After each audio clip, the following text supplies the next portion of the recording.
Экинчи бөлүк улуу жараткандын дүйнөсү, аалам, адам жана жашоо. Өмүрбүбү Бегалиева. Адамдарга ар башка деңгээлде акыл сезими берилгендиктен жер бетинде жогорку катмардагы аң сезимдүү жана жукаланган катмардагы аң сезимдүү адамдар болуп экиге бөлүнөт.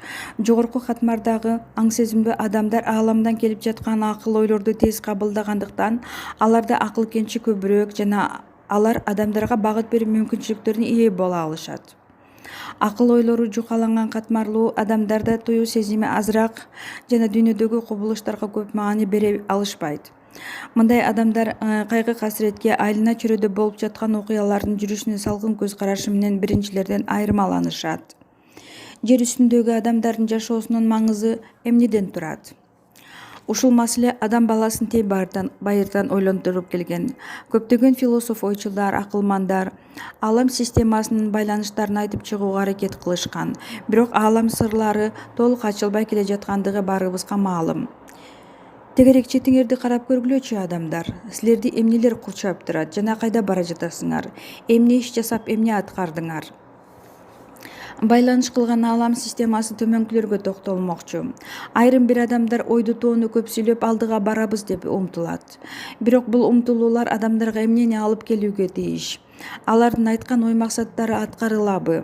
Анын аткарылышы үчүн аалам системасы адамдарга эмне жасап берүүсү зарыл? Кайрадан айланага көз жүгүрт. Адамдар эмне иш аткарып жатышат, эмне жасап бүтүрүштү? Бири артка басты, бири алдыга басты, экинчиси пайда тапты, үчүнчүсү ыйлап жатты. Канткенде адам баласынын көңүлү ачылмакчы. Жашоо адамга эмне алып келет? Анын артында эмнелер күтүп турат? Жашоонун маңызы мына ушунда: адам жер планетасын мындан ары өнүктүрүүсү керек. Адам өмүрү өтө кыска болгондуктан баштан аяк жашоонун ар бир убактысын туура бөлүштүрүп аракеттенүүсү зарыл. Өзү жашап жаткан жер планетасына кандай үлүш киргизе алат жана анын кошкон үлүшү канчалык деңгээлде адамдарга жыйынтык алып келет? Андан тышкары артында калчу укум-тукумдарын жасалып жаткан иштерди улантуу үчүн туура жолго багыттап, тарбиялап өстүрүүсү зарыл. Аалам системасы ар бир учурда жерди көзөмөлгө алуу менен бирге адамдарга жогоруда айтылган багыттарды берип жатат. Багытың туурабы, адам?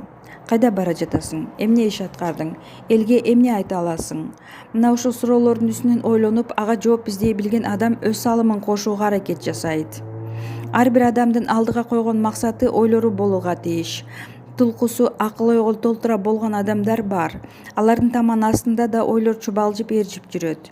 Иш жүзүнө ашпагандары акырындап анын артында калат дагы ал ойлорду урпактары улантууга тийиш.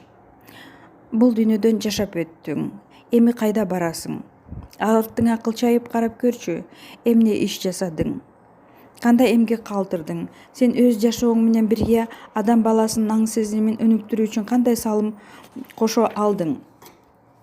Эгерде сенин жасаган үлүштөрүң чоң деңгээлде боло турган болсо, анда бул жашоодогу жасаган кызматыңдын ар бир адам баласынын тагдырында таасир көргөзгөн орду бар. Оюңду топтоп дагы карап көрчү. Ошол таасирлер адамдарга кошумча жакшылыктарды алып келе алдыбы? Ооба, алып келе алды. Демек сен бул жашооңо бекер жашап өткөн жоксуң. Сен адам баласын тарбиялоодо жогорку деңгээлге чыгарууга өз үлүшүңдү кошо алдың. Бул кошумчаң үчүн сен алкышка татыктуусуң. Таамай айтканда, сенин артыңда даңазалоочу сөздөр эл ичинде жашап калууга тийиш. Жашоо өлбөйт, жашоо өчпөйт, адам жаны өлбөйт. Ал улантыла берген жана улантыла бермекчи.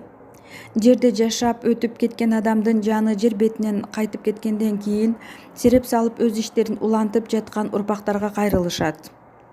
Эгерде туура жолдо бараткан болсо, аларга андан ары улантууга акыл салынат. Туура эмес жолду тандап алган урпактарга жол көрсөтүү үчүн көптөгөн аракеттер жумшалат.